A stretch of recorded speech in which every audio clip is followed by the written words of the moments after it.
안녕하세요. 강남오리입니다. 어제 러시아, 우크라이나 관련 자료를 만들면서는 설마 했는데 오늘 침공이 본격화되었습니다. 관련 뉴스를 보면서 전쟁의 참혹성, 그리고 우리에게 직간접적으로 미치는 영향에 대해서 많이 생각해보게 되었습니다. 이번 기회에 한국사, 세계사에 대해서 다시 한번 공부를 해봐야겠다는 생각이 강하게 드네요. 저번에 만들었던 영상을 정말 짧게 리뷰하고 넘어가겠습니다. 러시아가 우크라이나를 공격하는 이유 3가지. 기본적으로 러시아는 우크라이나를 자기네 형제 국가라고 생각한다. 둘째, 러시아는 북대서양 조약기구 나토의 동진 정책에 대해 외교적 압박을 느낀다. 북대서양 조약기구 나토는 기본적으로 냉전체제 하에서 구소련의 위협에 대항하기 위해 미국, 캐나다, 유럽 10개국이 참가해서 만든 집단 방위 기구이다. 셋째, 우크라이나 내에서도 친유럽과 친러시아 진영으로 내부 갈등이 있다. 이 부분은 러시아가 우크라이나를 침공하는 데 있어서 좋은 명분이 된다.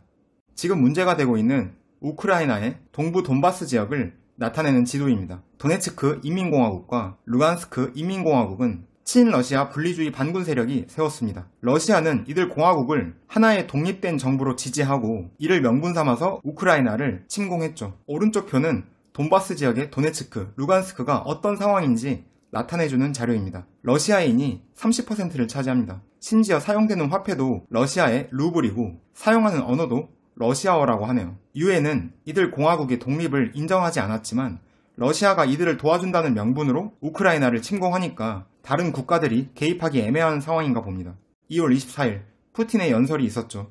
돈바스의 인민공화국이 러시아에 도움을 요청했다. 이들과 상호 원조를 위해 해당 지역에서 특별 군사작전을 수행하기로 결정했다. 러시아 계획에는 우크라이나 점령이 포함되어 있지 않다. 우크라이나의 비무장화를 위해 노력하겠다. 러시아의 움직임에 외국이 간섭할 경우 러시아는 즉각 보복할 것이다. 특히 나토의 확장과 우크라이나 영토 활용은 용납할 수 없다. 이렇게 언급함으로써 다른 나라의 개입을 사전에 막고자 포석을 깔았습니다.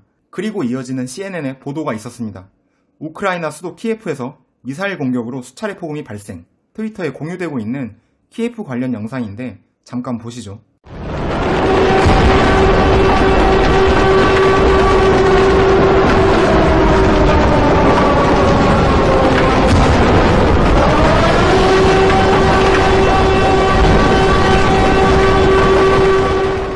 우크라이나에 일반인 피해가 되도록 나지 않았으면 좋겠습니다. 정말. 러시아 우크라이나 사태에 대한 국가별 입장은 어떨까요? 우크라이나는 2차 세계대전 이후 유럽 최대의 안보 위기이며 각국의 적극적인 대응을 촉구하고 있습니다. 1994년 우크라이나가 세계에서 3번째로 큰 핵무기를 포기하고 비핵화한 점, 이 부분을 기억해야겠습니다. 미국은 러시아 국채를 제재하고 미국 내 거래 금지, 자산 동결 등을 언급했고 EU는 러시아 하원 의원 대상으로 비자 금지, 자산 동결 등 제재안을 합의했다고 합니다. 일본도 러시아 채권거래 발행 금지, 유통 금지, 계좌 동결 등을 언급했습니다. 우리나라는 경제 제재 대열에 신중한 입장을 보이고 있었는데요. 사실 미국, 중국, 일본, 러시아 사이에서 낑겨가지고 뭔가 처세를 하기가 어렵긴 하죠. 기사를 찾다 보니까 2014년 크림반도 사태 때도 독자 제재에는 나서지 않았다고 하네요. 그런데 자료를 다 만들고 다시 기사를 훑어보니까 문재인 대통령이 국제사회의 책임있는 일원으로 경제 제재에 동참하겠다라고 밝혔다고 합니다. 구체적인 내용까지는 확인되지 않았습니다. 중국은 아마도 지금 러시아 우크라이나 사태를 기회 삼아서 대만을 공격하고 싶지 않을까? 라는 괜한 걱정이 들기도 하는데 이 부분에 대해서는 더 언급은 못하겠고 그냥 생각만 하도록 하겠습니다. 오늘 코스피는 마이너스 2.6% 하락 마감했습니다. 외국인이 6,800억, 기관이 4,800억 매도했습니다. 그 물량을 개인이 떠받았네요. 옳은 판단인지 아직 잘 모르겠습니다. 코스피 종목 중 대다수가 하락하는 가운데 106개 종목이 상승했는데 가스, 무역, 해운 업종만 상승했습니다. 제 포트폴리오와는 모두 무관한 섹터입니다. 러시아 우크라이나 사태가 국내 섹터별로 미치는 영향에 대해서 정리했던 표입니다. 러시아 원자재와 관련 있는 섹터가 주로 영향을 받을 것이라고 예상되고 그 외의 섹터에는 큰 피해는 없을 것 같습니다. 반도체의 경우 반도체 제조를 위한 특수가스가 러시아 의존도가 높아서 향후 반도체 생산 차질에 우려가 크죠. 반도체가 많이 들어가는 주요 IT 기기에도 부정적인 영향이 가겠네요. 정유화학에도 큰 영향을 미치겠죠. 러시아산 대체 수입을 위해 정부와 기업이 대처할 준비를 하고 있다는 기사가 많이 보입니다. 철강, 비철금속도 마찬가지겠죠.